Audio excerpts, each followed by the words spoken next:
नमस्कार दोस्तों, एक बड़ी खबर निकलकर सामने आ रही है। आतंकियों का सफाया करने के लिए इजराइल ने 72 घंटों में 6 मुस्लिम देशों में तबाही मचा दी है। इजराइल ने 8 सितंबर से 10 सितंबर के बीच 6 मुस्लिम देशों पर ताबड़तोड़ हमले कर दिए। यह हमले फिलिस्तीन के गाजा समेत सीरिया, लेबनान, कतर, यमन और ट्यूनेशिया में किए गए। लेकिन कतर पर इजराइल ने जो हमला किया उसने पूरी दुनिया में बवाल मचा दिया है। मामला कितना गंभीर है उसका अंदाजा आप इसी बात से लगा सकते हैं कि भारत, रूस, चीन और अमेरिका सब इस विवाद में कूद पड़े हैं। भारत के लिए स्थिति थोड़ी पेचीदा है, क्योंकि इस होश उड़ा देने वाली कहानी में सारी आग अमेरिका ने लगाई, तो वहीं दूसरी तरफ भारत के दो सबसे के दोस्त रूस और इजराइल आपस में भिड़ गए। इसी बीच कतर के आमिर ने पीएम मोदी को फोन मिला दिया। कतर को लग रहा है कि डोनाल्ड ट्रंप ने जो धोखा भारत को दिया था, अब वो ऐसा ही धोखा उसे भी दे दिया है। लेकिन इतनी उलझन होने के बावजूद पीएम मोदी ने जबरदस्त कूटनीति दिखाते हुए पूरे मामले को पलट दिया है। पीएम मोदी ने क्या रणनीति दिखाई है वो आपको हम आगे बताएंगे, लेकिन सबसे पहले आप इस पूरी कहानी को समझ लीजिए। दरअसल एक्सपर्ट्स का मानना है कि अमेरिका से ग्रीन सिग्नल मिलने के बाद ही इजराइल ने कतर पर हमला किया है, क्योंकि अमेरिका की इजाजत के बिना इजराइल मिडिल ईस्ट के इतने ताकतवर देश पर इतनी जल्दी हाथ नहीं डालता।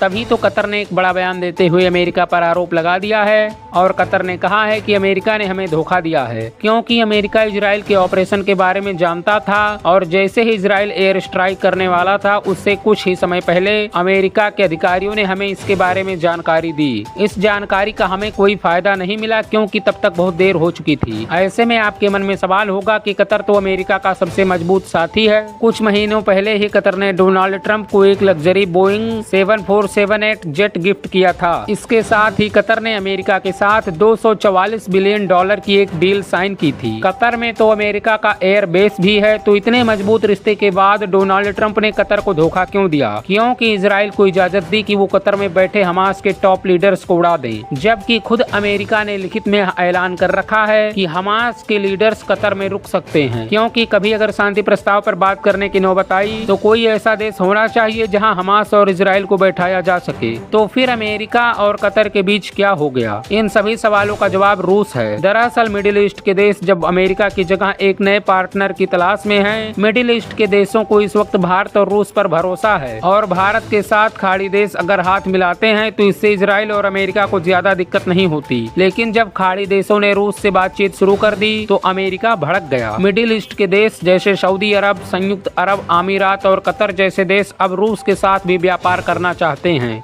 वह पूरी तरह से अमेरिका पर निर्भर नहीं होना चाहते। हाल ही में संयुक्त अरब अमीरात के राष्ट्रपति शेख मोहम्मद बिन जायद अल नाहियान रूस पहुंच गए। कतर ने भी रूस से मिलने की इच्छा जताई। बस इसी बात से अमेरिका भड़क गया, और इतना भड़क गया कि कतर पर हमला करने आए इजरायली जहाजों में पेट्रोल भरने के लिए अमेरिका ने कतर में अपने एयरबेस का इस्तेमाल कर लिया। इस घटना से कतर इतना नाराज हो गया है कि उसने रूस के विदेश मंत्री सरगई लाव से मुलाकात कर ली। कई खाड़ी देशों ने रूस से संपर्क किया। रूस के अलावा यह खाड़ी देश अब भारत के संपर्क में भी हैं। इजराइल का हमला होते ही कतर के आमिर ने पीएम मोदी को फोन मिला दिया, और यहीं पर पीएम मोदी ने एक जबरदस्त कूटनीतिक दांव खेल दिया। दरअसल भारत के लगभग सभी खाड़ी देशों के साथ अच्छे रिश्ते हैं। हालांकि खाड़ी देश बीच बीच में भारत को ज्ञान देते रहते हैं, लेकिन फिर भी भारत की ऊर्जा जरूरतों के लिए खाड़ी देश महत्वपूर्ण हैं। ऐसे में कतर पर इजराइल के हमले के बाद दुनिया के कई देश भारत पर दबाव बना रहे थे कि भारत को अब इजराइल की निंदा करनी चाहिए। ऐसे में भारत ने ठीक वही किया, लेकिन उसमें एक जबरदस्त ट्विस्ट ऐड कर दिया। भारत ने कतर का साथ तो दिया, लेकिन इजराइल का साथ नहीं छोड़ा।